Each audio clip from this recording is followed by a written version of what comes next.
간단하게 자기소개부터 부탁드릴까요? 네, 안녕하십니까. 저는 한국외대 일본학대학 융합일본 지역학부 1-4학번 박지혜라고 합니다. 주일 한국대사관에서 경제 관련 조사 그리고 통번역 업무를 담당하고 있습니다. 안녕하세요. 저는 한국외국어대학교 일본학대학 일본어과 06학번 최경신이라고 합니다. 지금 대사관 문화원에서 근무를 하고 있고 공공외교랑 그다음에 정부 간 조정 업무 담당을 하고 있습니다. 그럼 평소에 주로 구체적으로 어떤 업무 담당하시는지 여쭤봐도 될까요?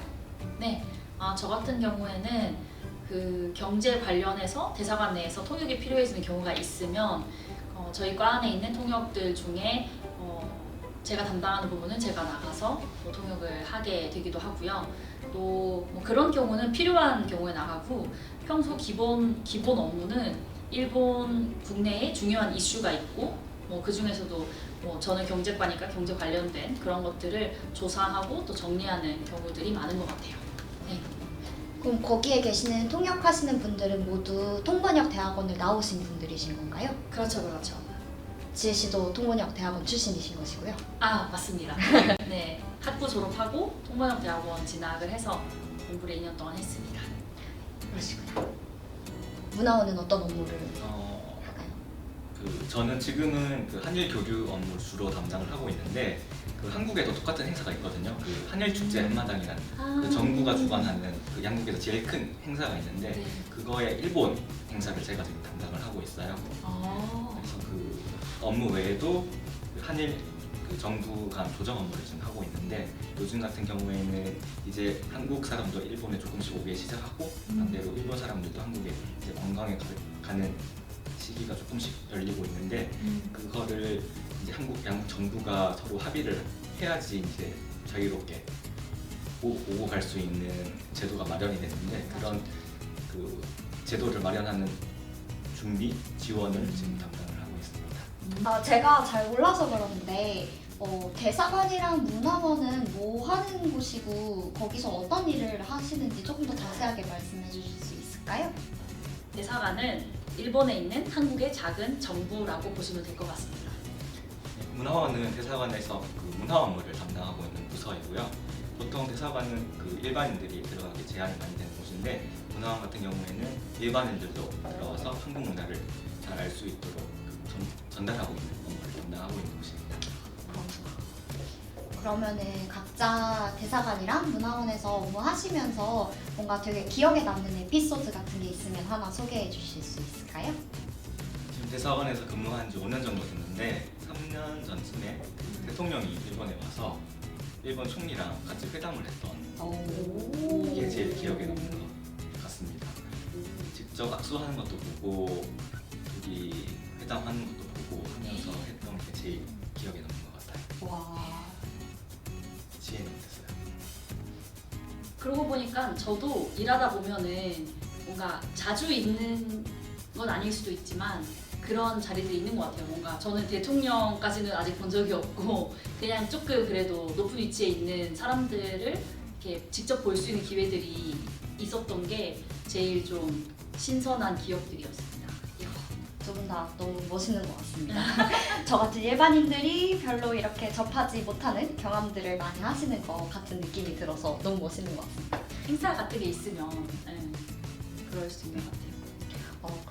근데 두 분은 원래 아시던 사이셨나요? 제가 대학원 다닐 때 그 학부장실에서 조교 활동을 했었는데 그때 수직생으로 지혜가 맞습니다. 있었거든요. 아는 사이입니다.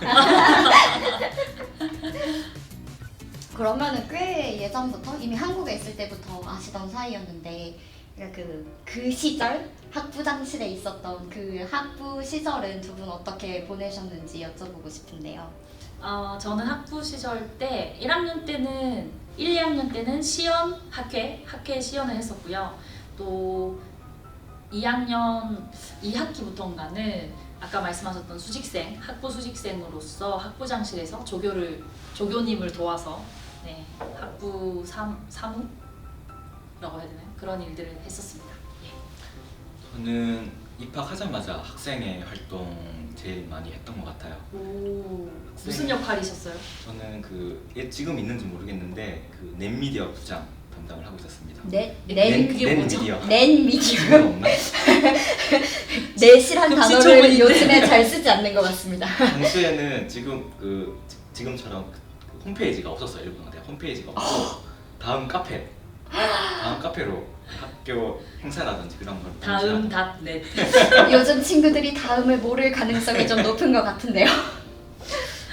보통 그런 거 담당을 하는 업무를 했었고 그 다음에 망가대 학회도 했었던 것 같아요. 그래서 저는 그 대학교 들어올 때 히라가나 카타카나 정도밖에 모르고 들어와가지고 들어와서 공부 되게 진짜 힘들게 했던 것 같아요. 그래서 1학년 때 들어오자마자 학생회 활동도 하다 보니까 1학년 성적이 너무 안 좋아서 학사 경고를 2번이나 받았던 기억이. 이거 말해도 되는 겁니까? 이런 자리에서 해도 되는 거 아닙니까?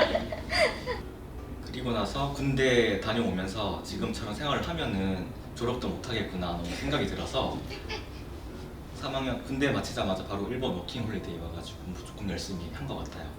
그리고 대학원을 들어가서 일본 정치를 전공하면서 학부장실에서 조교도 하고 했던 것 같습니다. 두 분 모두 지금 도쿄에 살고 계시는 건데요. 요즘 또 해외 취업에 대한 관심도 다들 많고 또 고민도 되게 많잖아요. 그러니까 도쿄 생활을 하시는 선배로서 해외 취업에 대해서 어떻게 생각하시는지 여쭤봐도 될까요? 저는 처음 일본 오면서 되게 사실 엄청 많이 걱정을 했거든요. 왜냐하면은 저는 한국에서 태어나고 한국에서 자랐으니까 인간관계라든지 다 한국에 있단 말이죠. 그래서 일본에는 뭐 아는 사람도 없고 아는 친척도 없어서 일본에서 오래 살게 되면은 결국 새로운 인간관계도 구축을 하고 내 커뮤니티도 새로 만들어내야 되는데 그게 가능할까라는 걱정이 제일 컸던 것 같아요.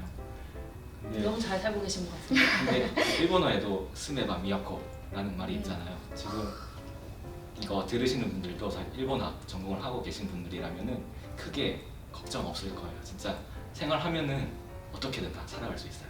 저도 동기들이나 선배들 중에도 도쿄에 와서 살고 있는 친구들이 꽤 있는데 일본에 와서 사는 한국인들을 볼 때 동기들이나 이런 거 볼 때 생각보다 만족도가 높은 것 같아요.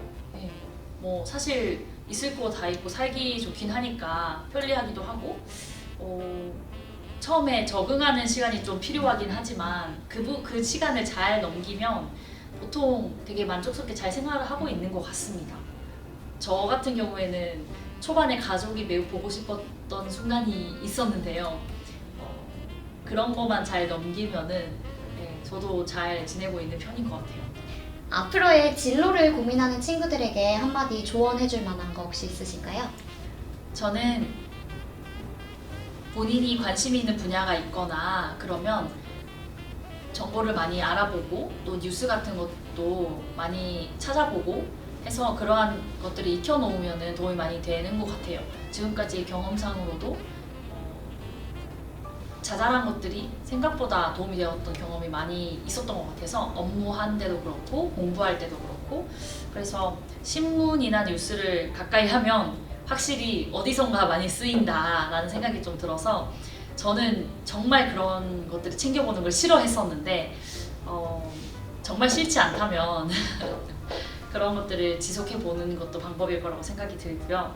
그게 취업 준비할 때도 무슨 자격증 시험이나 또 뭐 입시나 입사 시험이나 이런 것들에서도 이렇게 넓게 쓰이는 것 같아요.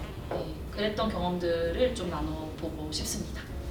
그러면은 학부 시절을 이렇게 돌이켜 봤을 때 그 시절에 한 것 중에서 이거는 진짜 내가 학부 때 해놓기 잘했다 혹은 요거는 조금 더 했으면 좋았을 텐데 하는 아쉬운 부분 같은 게 혹시 있으실까요?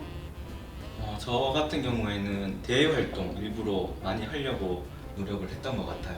제가 MBTI I거든요.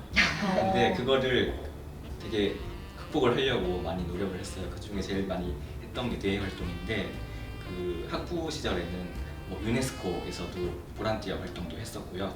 그다음에 제일 잘했다고 생각하는 것 중에 하나가 제가 원래는 워킹 홀리데이를 다녀와서 교환학생을 가려고 준비를 했었는데 공부를 너무 못해서 시험에 떨어져서 다른 게 있나 봐 찾아보던 중에 대사관역이 인턴 프로그램이 있었어요. 거기서 너무 운이 좋게 합격을 해서 여기서 6개월 정도 그 인턴 활동을 한 적이 있었는데 그 경험이 같은 업무로요?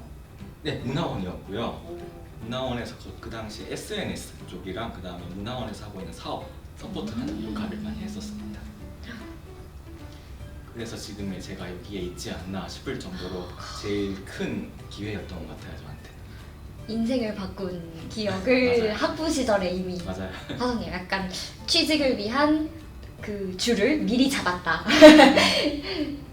그래서 원래 저도 일본어과 들어오는 계기가 크게 없었거든요. 일본어과 들어와가지고 이제 일본어를 본격적으로 공부를 한 케이스인데 이 인턴 생활을 하면서 한일 교류랑 그 다음에 외교 쪽에 관심이 갑자기 생겨서 그 인턴이 끝나고 나서 돌아와서 이제 대학원까지 다니게 된 것 같습니다.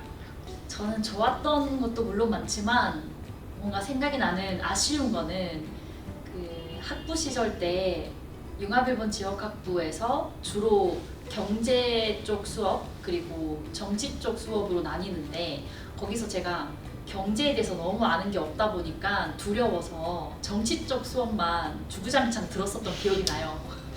그래서 경제 쪽 수업은 정말 한두 개? 진짜 그것밖에 들은 적이 없고 정치 수업만 들었다 보니까 이게 아쉽다면 좀 아쉬운 점인 것 같아요. 왜냐면 지금 아까 제가 설명드린 것처럼 지금 제가 일하고 있는 곳이 대사관 경제과거든요. 아 그때 조금 해놓을 거리란 생각이 지금에서야 좀 들었던 것 같아요.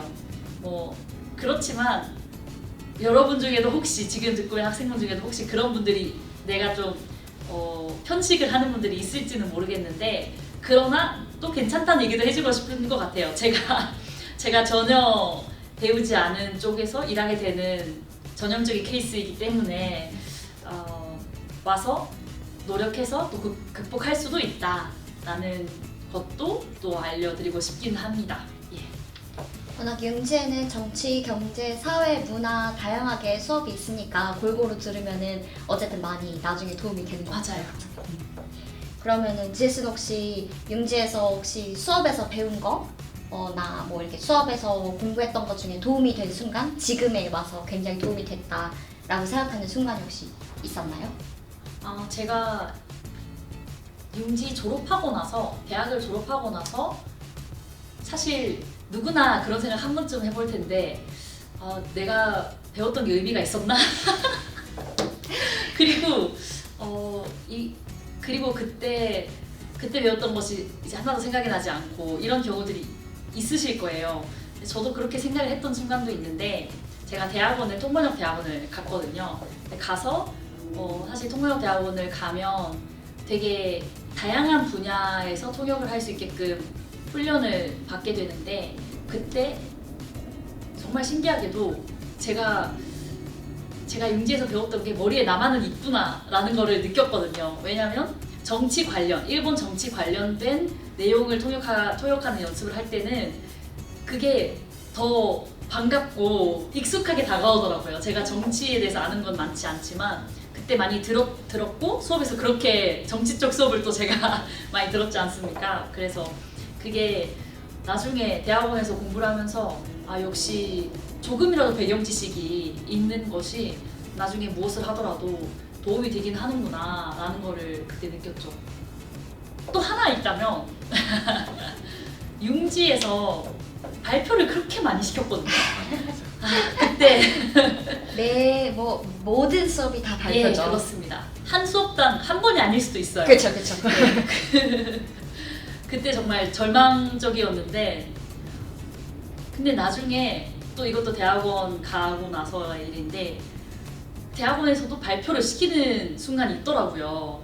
그런데 저는 융지에서 4년 동안 너무나도 수많은 발표를 했기 때문에 그냥 그거의 연장선상으로 그냥 또 한다 이런 느낌이라서 그냥 이제 떨리는 것도 없고 그렇게 했는데 다른 학우분들을 봤을 때 별로 안 해본 경우에는 발표를 별로 안 해본 경우에는 너무 떨리고 되게 어려워하는 경우들이 있더라고요. 그걸 보면서 많은 발표가 나를 단련시켜서 이렇게 어느 정도 수월하게 할 수 있는 그러한 능력을 갖추게 했구나 라는 것들을 좀 느꼈습니다. 그러시구나. 두 분 모두 굉장히 융지 시절의 경험들을 충분히 살려서 지금 일을 하시고 있는 케이스인 것 같은데, 마지막으로 혹시 재학생들이나 혹은 미래에 융합일본 지역 학부를 가고 싶다라고 생각하는 미래의 재학생들에게 하고 싶은 말이 있으시면 한마디씩 해주실 수 있으실까요? 저는 본인 스스로가 제일 만족할 수 있는 일 하는 게 제일 좋을 거라고 생각을 해요. 왜냐면은 이런 말 있잖아요. 천재는 노력하는 자를 즐기는 자를 못 이긴다라는 말이 있는데, 저도 사실 대학원 나올 때까지 제 진로를 많이 결정을 못 하고 있었어요. 그런데 인턴을 하게 되고 그다음에 대학원 공부를 하게 되면서 나의 길은 이 길이구나 하고 딱 느꼈거든요. 그래서 운 좋게 지금 이 직장에 들어와서 일을 하고 있는데, 지금 이 직업에 대한 자부심이랑 그다음에 만족감이 너무 커서 후배님들도 꼭 본인 진로 설계함에 있어서 자부심 그다음에 만족도를 제일 우선해서 정하셨으면 좋을 것 같아요. 저도 맥락이 좀 비슷할 수는 있을 것 같아요. 저는 뭔가 이렇게 사람마다 다르겠지만 대학 때부터 명확하게 목표가 있는 사람들도 있는 반면, 그렇지 않은 경우가 훨씬 사실 많잖아요. 그래서 정말 목표가 명확하면 그것을 향해서 이제 돌진하면 되는데, 그렇지 않은 경우라면 꼭 그거를 찾아가는 과정이라고 생각하고 되게 많이 두드리고 되게 많이 찾고 도전해 보는 게 좋지 않나 생각이 들더라고요. 저도 취업을 하기 전까지 어떤 쪽으로 가야 되나 라는 고민을 사실 많이 했는데, 주변에서 되게 그런 조언을 많이 해주셔서 무조건 면접도 많이 보고 많이 넣어라. 근데 그 말이 약간 되게 남 일처럼 얘기하는 것 같아서 나는 되게 꺼려지고 무서운데 다 해보는 것도 두렵고 이런데, 그래서 되게 못했는데, 그래도 그것도 찾아가는 과정이더라고요. 그래서 그거를 시도해 보면서 내가 배우는 것들이 있고, 내가 뭐가 맞고 뭐가 안 맞는구나 라는 것도 그때 좀 알 수 있는 것도 은근히 많아서 해보면서 찾아가게 되는 것도 있는 것 같아서, 꿈을 찾아가기 위해서 많이 두드렸으면 좋겠다 하는 이야기를 저는 마지막으로 해보고 싶습니다. 오늘 두 분 이야기가 진로를 고민하는 재학생 여러분들에게 정말 많이 도움이 되었을 것 같습니다. 그럼 마지막으로 우리 후배님들에 대한 응원을 담아서 재학생 화이팅! 하고 끝낼까요? 좋아요. 네, 하나 둘 셋! 재학생 화이팅!